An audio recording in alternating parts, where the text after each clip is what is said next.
time, the way we are, with so much of information, that we do not know what exactly spirituality stands for.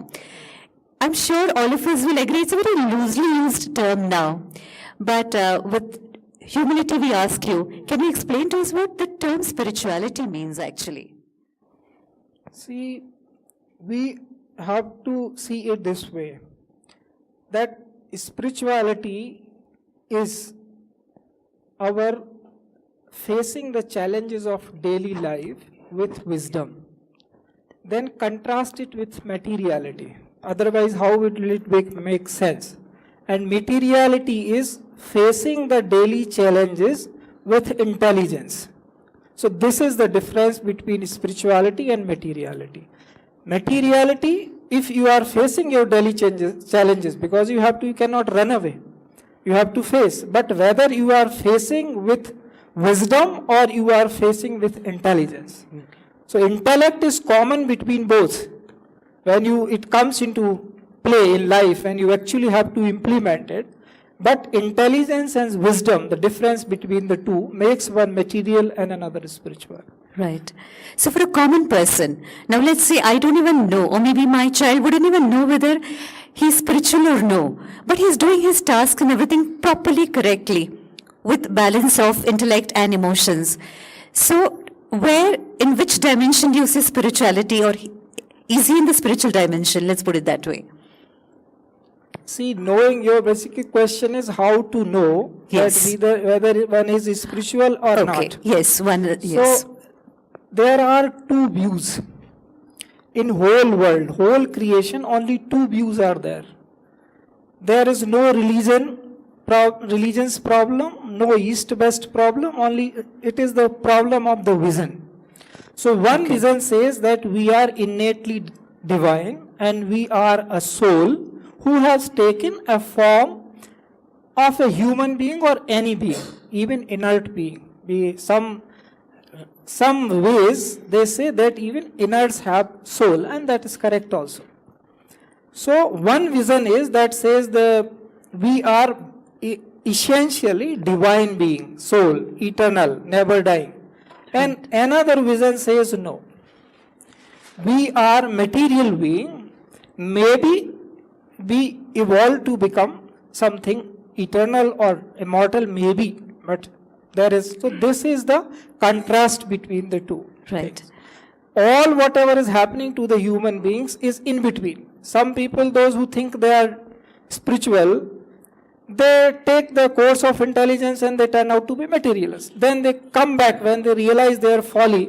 Then they come back to this and then they become, again try to correct themselves and put themselves to the right path. So knowing whether one is spiritual, if you assume that you are a soul and walk on that path, right, then you are spiritual. Right. If your this first idea, because priorities, as is written in this booklet, you people have noticed, that it is not about forgetting priorities. It is about forgetting the order of the priorities. Okay. So most of the spiritual beings, they also make this mistake. That the first assumption, and if you see, there have been dialogues from the years. This has been the country of people who ask questions. Right. So anywhere, if you look at the dialogue, what happened between Sakuntala and Dushyant, when he said that he was not saying openly that I remember you.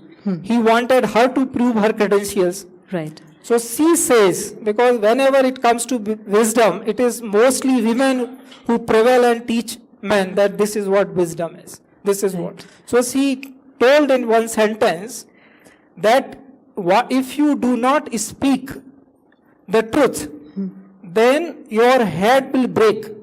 The same dialogue happens between Yagvalk and Maitreyi. She is about to question the soul. Then he says, Maitreyi, before you ask, I tell you, if you ask this question, your head will break.